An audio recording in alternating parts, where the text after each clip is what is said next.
ময়দানে সমস্ত নবীরা বলবে ইয়া নাফসি ইয়া নাফসি, আর আমার নবী হাসরের ময়দানে বলবে ইয়া উম্মতি ইয়া উম্মতি ইয়া উম্মতি। সমস্ত নবীরা হাসরের ময়দানে নিজেকে নিয়ে ব্যস্ত হয়ে যাবে, আর আমার নবী হাসরের ময়দানে উম্মতের জন্য আল্লাহর কদমে সেজদায় পড়ে যাবে। সেজদায় পড়ে আল্লাহর নবী কাঁদবে ইয়া উম্মতি বলে। আল্লাহ তাআলার পয়গম্বরের কান্নার আওয়াজ শুধু দুনিয়াতে থাকবে না, আরশ পর্যন্ত পৌঁছে যাবে। আল্লাহ তাআলা জিবরাইলকে পাঠাবে, জিবরাইল এসে বলবে ইয়া মুহাম্মদ ইয়া মুহাম্মদ ইয়া মুহাম্মদ ইরফা রাসাক ইরফা রাসাক, আপনি আপনার সেজদা উঠান, আপনি আপনার মাথা উঠান। ইয়া মুহাম্মদ ইরফা রাসাক, আপনি আপনার সেজদা উঠান। ইশফা তুশাফা ইশফা তুশাফা, আপনি কান্না করবেন না, আপনার কান্নার আওয়াজ শুধু দুনিয়া পর্যন্ত নাই, আপনার কান্নার আওয়াজ আরশে আজিম পর্যন্ত পৌঁছে গেছে।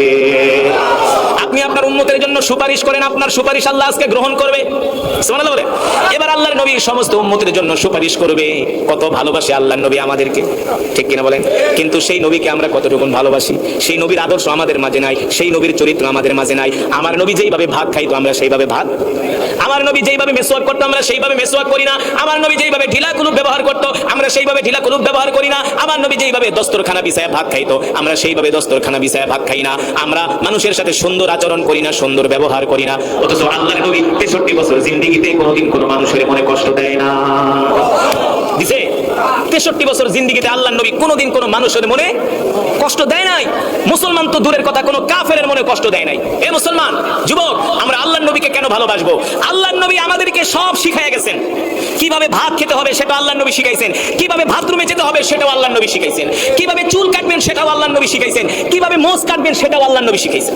সব নবী যে আমাদেরকে শিখাই গেছে সেই 1450 বছর আগে। আপনি রাস্তা দিয়ে কিভাবে হাঁটবেন সেটাও আল্লাহর নবী শিখাই গেছেন। এমন কোন বিষয় নাই আল্লাহর নবী আমাদেরকে শিখায়া। এই নবীকে ভালোবাসবেন না, ভালোবাসবেন কাকে? এই নবীর আদর্শ গ্রহণ করবেন না তো আদর্শ গ্রহণ করবেন কার বলেন? এই জন্যই তো রাসূলের সাহাবীরা আল্লাহ রাসূলের জন্য পাগল পারা ছিলেন। জুলাইবিব রাদিয়াল্লাহু তাআলা আনহু কালো কাপড় পেঁচায়া এবার যুদ্ধের ময়দানে চলে গেছেন। মক্কা থেকে 3000 কাফের মদিনায় আক্রমণ করছে। জুলাইবিব দেখেন মক্কার কাফেররা মদিনার দিকে দৌড়ায় আসতেছে, স্রোতের মতো তারা আসতেছে, মদিনায় হামলা করবে। জুলাইবিব রাদিয়াল্লাহু তাআলা আনহু তিনি তার ঘোড়া দৌড়ায়া কাফেরদের ভিড়ের মধ্যে ঢুকে গেলেন। কাফেরদের ভিড়ের মধ্যে ঢুকে একাই জুলাইবিব রাদিয়াল্লাহু তাআলা আনহু 10 জন কাফেরকে হত্যা করে জাহান্নামে পাঠিয়ে দিলেন। কয়জন? 10 জন। একা 10 জন কাফেরকে হত্যা করছে। আপনি মনে করতে পারেন মাত্র 10 জন। আরে মিয়া, আগের যুদ্ধ তো আর পিস্তল দিয়া ওই AK-47 দিয়া হইতো না। আগের যুদ্ধ হইতো সরাসরি তরবারি দিয়া, সরাসরি সম্মুখ যুদ্ধ। সম্মুখ যুদ্ধ। একজন মানুষ একা 10 জন কাফেরকে হত্যা করছে। চিন্তা করতে পারেন? একা 10 জন কাফেরকে হত্যা করছে। মক্কার কাফেররা বলে এই এটা আবার কি, মানুষ নাকি ফেরেশতা? দেখে বাস পাখির মতো উড়ে আইসা 10 জন কাফেরকে হত্যা করে ফেলাইছে। এবার মক্কার কাফেররা চতুর্দিক থেকে জুলাইবিব রাদিয়াল্লাহু তাআলা আনহুকে ঘিরে ধরলেন। কেউ তীর মারে, কেউ বর্ষা মারে, কেউ তরবারি মারে। এক পর্যায়ে